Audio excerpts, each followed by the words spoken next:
آپ یقین کر دیں کہ جو رانجھا راضی کرنے والے ان کی بھی کیا ہی بات ہے. روزے دے دوالے نے غلاماں دیاں ٹولیاں, وہ ویکھو ایک پہ سن دے کروڑاں دیاں بولیاں.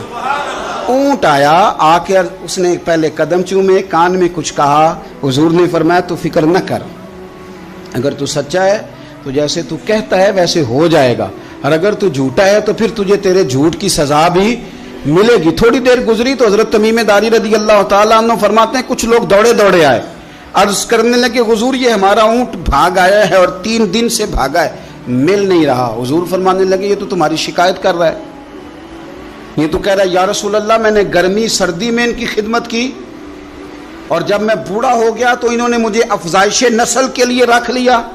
میری نسل سے ان کے کتنے اونٹ پیدا ہوئے, اب میں بوڑھا ہو گیا ہوں تو مجھے کاٹ کے ذبح کر کے کھانا چاہتے ہیں. اس نے کان میں کہا, حضور نے ترجمہ کہہ کے بتایا. کریم رسول فرمانے لگے بولو تم کیا کہتے ہو؟ کہنے لگے سونیا جی جس نے جو آپ کو بتایا نا بالکل ہی سچ بتایا ہے. ابو داؤد شریف کی حدیث عرض کر رہا ہوں حضور بالکل ایسے ہی ہے, گرمی سردی میں اس نے کام کیا, پھر ہم نے اس سے بڑے افزائش نسل کا کام لیا, حضور ذبح کرنا چاہتے ہیں. تو نبی پاک فرمانے لگے اتنی جو خدمت کرے اس کا صلہ پھر چھری ہے کہ تم اچھا صلہ دے رہے ہو. کہنے لگے حضور ہم کچھ نہیں کہتے, ذبح بھی نہیں کرتے, آپ اس کو دے دیں. حضور فرمانے لگے اب نہیں میں تم پہ اعتماد کرتا, اس طرح کرو میرے ہاتھ بیچ دو. 100 دینار کا میرے نبی پاک نے اونٹ خرید لیا.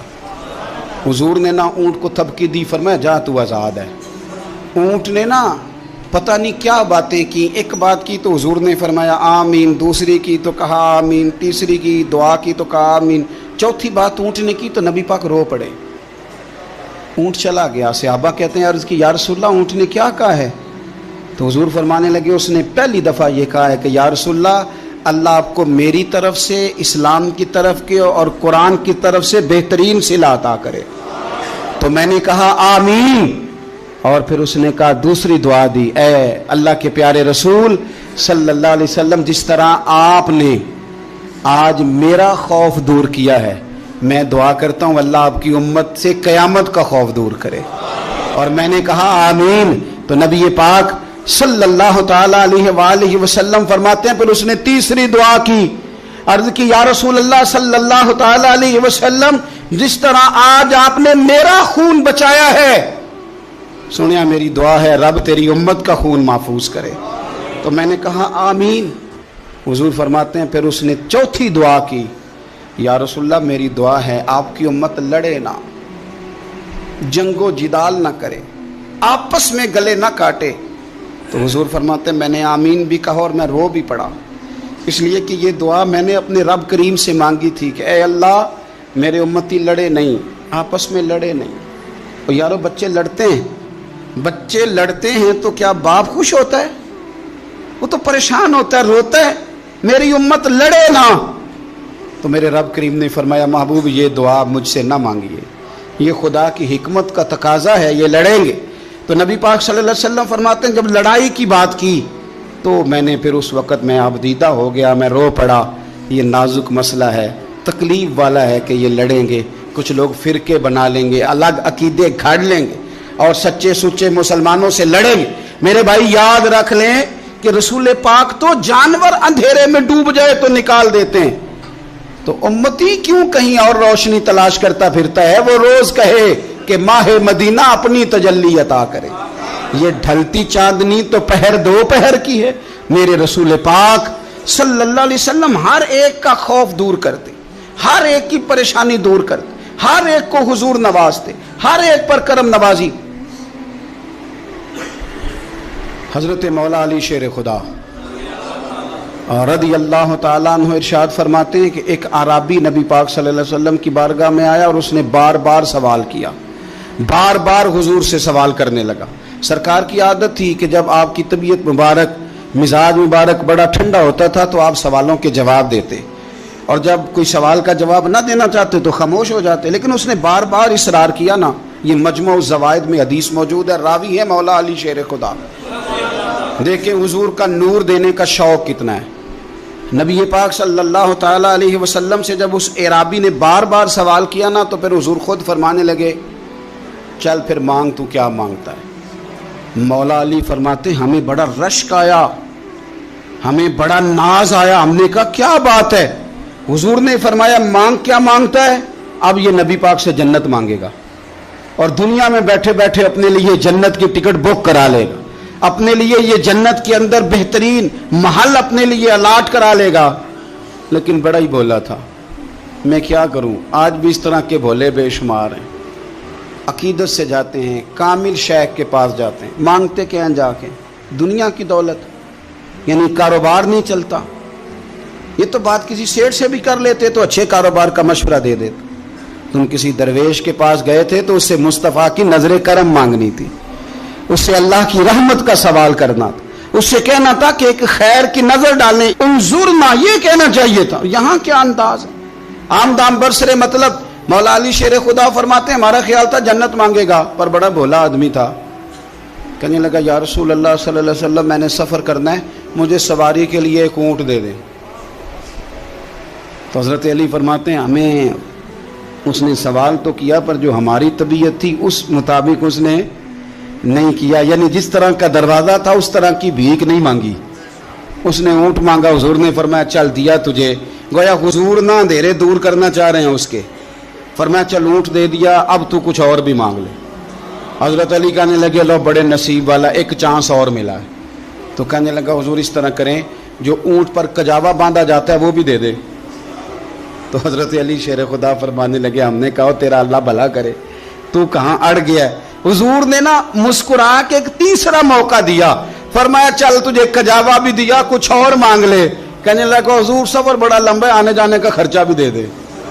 تو سرکار دو عالم صلی اللہ علیہ وسلم مسکرائے, فرمایا جا تجھے دیا. پھر حضور نے ایک مثال بیان کی اور فرمایا تجھ سے تو بنی اسرائیل کی وہ بوڑھی ہی اچھی تھی. یا رسول اللہ کون سی؟ فرمایا حضرت موسیٰ علیہ السلام جب اپنے وطن سے ہجرت کر رہے تھے, گھوڑوں پر بیٹھے, اونٹوں پر بیٹھے, لیکن اونٹ گھوڑے جاتے نہیں تھے, واپس لوٹتے تھے. تو حضرت موسیٰ علیہ السلام نے عرض کی اللہ یہ جاتے کیوں نہیں؟ تو رب کریم نے فرمایا اس لیے نہیں جاتے کہ جہاں سے آپ ہجرت کر رہے ہیں نا وہاں ایک جگہ پہ حضرت یوسف علیہ السلام کا تابوت دفن ہے. جناب یوسف علیہ السلام کی قبر مبارک ہے, آپ وہ تابوت بھی نکال کے ساتھ لے جائیں. یہ اگر رب نے بتا دیا تو اللہ یہ بھی تو بتا سکتا ہے نا کہ قبر کہاں ہے. یہ بتا دیا تابوت کہاں, یہ نہیں بتایا. تابوت لے جائیں یہ نہیں بتایا کہاں ہے. یہ حضرت موسیٰ علیہ السلام آپ خود تلاش کریں گے تو حضرت موسیٰ علیہ السلام نے بنی اسرائیل کے لوگوں سے پوچھا کہ وہ کہاں ہیں تابوت حضرت یوسف کا. تو وہ کہنے لگے ہمیں تو نہیں پتہ, ایک بوڑھی اماں ہے پرانی اسے پتہ ہے. حضرت موسیٰ علیہ السلام اس بوڑھی سے ملے تو فرمایا بتا دے کہ وہ تابوت کہاں ہے, حضرت یوسف کی قبر کہاں ہے. آج لوگ کہتے ہیں مزاروں پہ نہیں جانا چاہیے, تو پڑھو نا یہ حدیث کھول کے. نبی پاک صلی اللہ تعالی علیہ وآلہ وسلم فرماتے ہیں کہ دیکھو قبر کا رستہ, مزار کا رستہ بتانے کا وہ عورت قیمت مانگ رہی ہے. حضرت موسیٰ کی ملاقات ہوئی تو آپ نے فرمایا مت میں پتہ ہے جناب یوسف کا مزار کہاں ہے.